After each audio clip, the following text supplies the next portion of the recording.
Hello viewers, AutoCAD का ये video एक रिक्वेस्टेड वीडियो है। काफ़ी दिनों से जो दो बड़े कॉमन क्वेश्चंस हैं वो डिफरेंट ग्रुप्स में सर्कुलेट हो रहे थे। पहला ये था कि ऑटोकैड में हम पीएनजी या जेपेग जो इमेज होता है वो किस तरह इंपोर्ट करते हैं, और दूसरा जो है वो पूछा जा रहा था कि पीडीएफ को हम किस तरह ऑटोकैड में इंपोर्ट कर सकते हैं। तो यही दो चीज़ें मैं इस वीडियो में बताऊंगा। इमेज ऑटोकैड में इंपोर्ट करने के लिए हमारे पास दो ऑप्शंस हैं। फर्स्ट ऑप्शन है कि अगर आपके पास ये रिबन है, अगर आपको ये रिबन यहाँ पे नजर नहीं आ रहा तो आप ये क्विक एक्सेट टूल बार के ट्रायंगल पे क्लिक करें और यहाँ पे ये देखें अभी हाइड मीनू बार है। अगर मैं इस पे क्लिक करूं तो ये डिसअपियर हो गया है, और अगर मैं फिर इस पे क्लिक करता हूं तो ये देखें मीनू मेरा जो है मुझको डिस्प्ले होना शुरू हो गया है। अगर यहाँ से आप इंसर्ट के आइकन पे क्लिक करते हैं तो ये आपके पास डिफरेंट ऑप्शन है। इसमें ये ऑप्शन है रास्टर इमेज रेफरेंस। अगर मैं इस पे क्लिक करता हूं तो ये देखें मेरा सेलेक्ट रेफरेंस फाइल जो है वो ओपन हो जाएगा। अगर आपने रिबन यूज नहीं करना, सॉरी मीनू यूज नहीं करना, आप ऑटोकैड का ये जो ड्राफ्टिंग एंड एनोटेशन का रिबन है ये यूज कर रहे हैं, तो आप इंसर्ट के टैब में जाएंगे और यहाँ पे ये ऑप्शन है अटैच। अटैच पे क्लिक करें, ये सेम डायलॉग बॉक्स आपके सामने आ गया है। अगर आपको यहाँ पे ये इमेज डिस्प्ले नहीं हो रहे तो आप यहाँ से फाइल्स ऑफ टाइप जो है इसको चेंज कर देंगे, यानी इसे आप जब ऑल फाइल्स पे रखेंगे तो आपके सारे के सारी जो फाइल टाइप हैं वो यहाँ पे डिस्प्ले हो जाएंगी। तो मुझे यहाँ से ये पीएनजी इमेज जो है वो इंपोर्ट करना है। ये देखें ये एक इमेज है मेरे पास, इसको मैंने सेलेक्ट किया है। जो भी इमेज आपको लेना हो मैं ये इमेज लेके जा रहा हूं। ये जेपीजी है, जेपीजी, उसको मैंने सेलेक्ट किया है। ओपन, ये देखें यहाँ पे ये ब्लॉक के डायलॉग बॉक्स में आ गया है। यहाँ से अगर आप चाहें, आपका इंसर्शन पॉइंट है, अभी ये स्पेसिफाई ऑन स्क्रीन है, उसके बाद रोटेशन है, आप इसको चेंज भी कर सकते हैं। अगर आप अपने कोऑर्डिनेट्स देना चाहें तो आप यहाँ पे वो एक्स वाई वैल्यूज भी इंसर्ट कर सकते हैं। रोटेशन, अगर आपने इसको किसी एंगल पे रोटेट करना है आप यहाँ पे वो एंगल भी दे सकते हैं, और इस बॉक्स को क्लिक करके इसे स्क्रीन पे भी रोटेट कर सकते हैं। उसके बाद ओके पे क्लिक करेंगे तो देखें हमारा इमेज जो है यहाँ पे डिस्प्ले हो रहा है। अब जो भी आपने स्केल रखना है उस पर आप इसको स्केल रख देंगे। इसको हम बाद में भी अपनी डायमेंशन के हिसाब से स्केल कर सकते हैं। यानी अगर मैं इसकी डायमेंशन चेक करता हूं,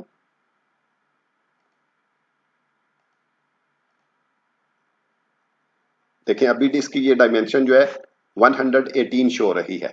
लेट्स से कि मुझे इसको 500 पे लेके आना है, तो मैं यहाँ पे एक पॉली लाइन लगा रहा हूं किसी भी जगह पे, या आपने अगर किसी लाइन पे इसको अलाइन करना है, देखिए ये मैंने यहाँ पे एक मैं लाइन लगा रहा हूँ, एंगल भी मैंने इसका चेंज कर दिया 500 लेंथ की। अब मुझे इस इमेज को इसके साथ अलाइन और स्केल करना है, तो बेसिक कमांड यूज करेंगे AL एंटर, क्योंकि इस कमांड की मदद से हम अपने ऑब्जेक्ट को अलाइन भी कर सकते हैं और स्केल भी कर सकते हैं। ऑब्जेक्ट हमने सेलेक्ट कर लिया, इंटर।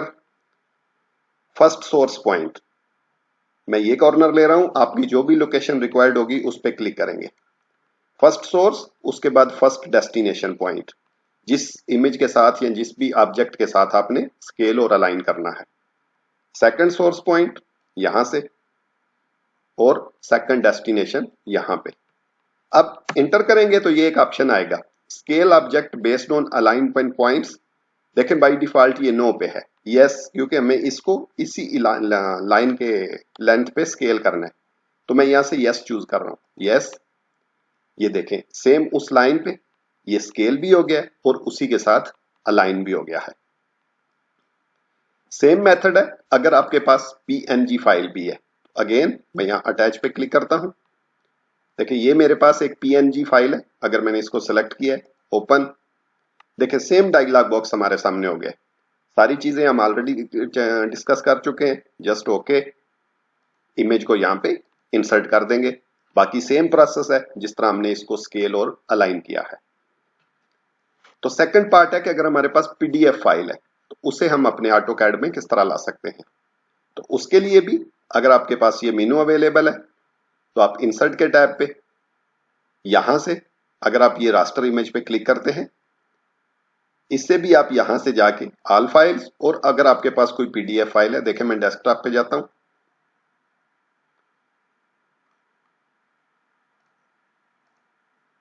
ऑल फाइल, तो देखिए यहां पे भी डेस्कटॉप, ये मुझको मेरे पीडीएफ जो है वो नजर आ रहे हैं। हम यहां से भी इसको लेके जा सकते हैं, और ऑटोकैड जो 2017 के बाद के वर्जन हैं उसमें हमारे पास ये आइकन भी अवेलेबल है, पीडीएफ इंपोर्ट। अगर इस पे क्लिक करते हैं तो देखिए सेम डायलॉग बॉक्स, अब यहाँ पे हमें स्पेसिफिकली पीडीएफ फाइल्स ही नजर आ रहे हैं क्योंकि हमने यहाँ से पीडीएफ का ऑप्शन ही चूज किया। तो ये मेरे पास एक पीडीएफ फाइल है, आपकी जहां भी फाइल हो आप उस डायरेक्टरी में जाके सर्च कर लेंगे। तो पीडीएफ को सिलेक्ट किया, ओपन पे क्लिक कर देंगे। सेम पैरामीटर्स हैं, जस्ट इसमें कुछ एडिशनल इंफॉर्मेशन हैं। अगर आप इसको स्केल करना चाहते हैं, रोटेट करना चाहते हैं, उसके बाद आके पीडीएफ का कौन सा डेटा आपने इंपोर्ट करना है, जो भी डेटा आपको चाहिए हो, यहाँ से आप इन बॉक्सेस को अपनी रिक्वायरमेंट के हिसाब से चेक और अनचेक कर सकते हैं। Layers, use PDF layer, use object layers, current layers, जो भी आपने यहाँ से यूज करनी हो, मोस्टली हम यूज पीडीएफ लेयर पे रखते हैं। उसके बाद है import options, import as block, join line and arc, इसको हम चेक रखेंगे। अगर आप इस पीडीएफ को एज ए ब्लॉक इंपोर्ट करना चाहते हैं तो फिर आप इस बॉक्स को चेक कर देंगे, मुझे ये ब्लॉक नहीं चाहिए, इंडिविजुअल इमेजेस चाहिए, ऑब्जेक्ट्स चाहिए। उसके बाद है कन्वर्ट सॉलिड फिल्स टू हैचेस, कि जो आपके सॉलिड फिल हैं उनको आप हैच में कन्वर्ट कर सकते हैं। Infer line type from collinear dashes, कि अगर कुछ डैशेस में आप अपने लाइन टाइप्स को कर सकते हैं। तो ये सिर्फ दो डिफॉल्ट में चेक रख रहा हूं, बाकी मैंने अनचेक रखे हैं, और ओके पे क्लिक कर देंगे। जैसे ही ओके पे क्लिक करेंगे देखिए हमारा पीडीएफ जो है वो इंपोर्ट होना शुरू हो गया है। ये जो इंपोर्ट का टाइम है ये आपकी पीडीएफ फाइल के साइज और आपके सिस्टम की जो स्पेसिफिकेशंस है उस पर डिपेंड करता है। पीडीएफ हमारा इंपोर्ट हो चुका है। अब इसमें से जितना भी पोर्शन हमको चाहिए वो हम इसे कॉपी कर सकते हैं। जैसे मुझे इसमें से सिर्फ ये जो बिल्डिंग का पोर्शन है वो चाहिए, ये बाकी सारी चीजें मुझे नहीं चाहिए, तो मैंने इसको सेलेक्ट किया है और डिलीट कर दिया। ये ऑलरेडी हमारा ऑटोकैड इमेजेस में ये चेंज हो चुका है। देखें अगर मैं इस लाइन को सिलेक्ट करता हूं तो ये एक लाइन में मुझे नजर आ रहा है। इसी तरह ये एक देखें डायमेंशन है, ये हर चीज हमारी लाइंस में कन्वर्ट में, यानी हम इसे एडिट कर सकते हैं। देखें मैंने इसे सेलेक्ट किया, अगर मैं ये ग्रिप को, तो मैं इसको चेंज कर सकता हूं। सेकंड, अगर हम इसके डायमेंशन चेक करते हैं, देखिए यहाँ पे ये एक 6 मीटर का डायमेंशन है, लेकिन अगर इसको मैं यहाँ पे चेक करूं, ये देखिए 467 आ रहा है, यानी ये स्केल पे नहीं है। तो इसको भी जिस तरह पहले हमने इमेजेस को स्केल किया था उसी तरह से आप इसको स्केल और अलाइन कर सकते हैं। देखिए ये एक अलाइन में मेरे पास 6 मीटर, जस्ट AL, सेम वही जो प्रोसेस हमने इमेजेस के साथ किया था।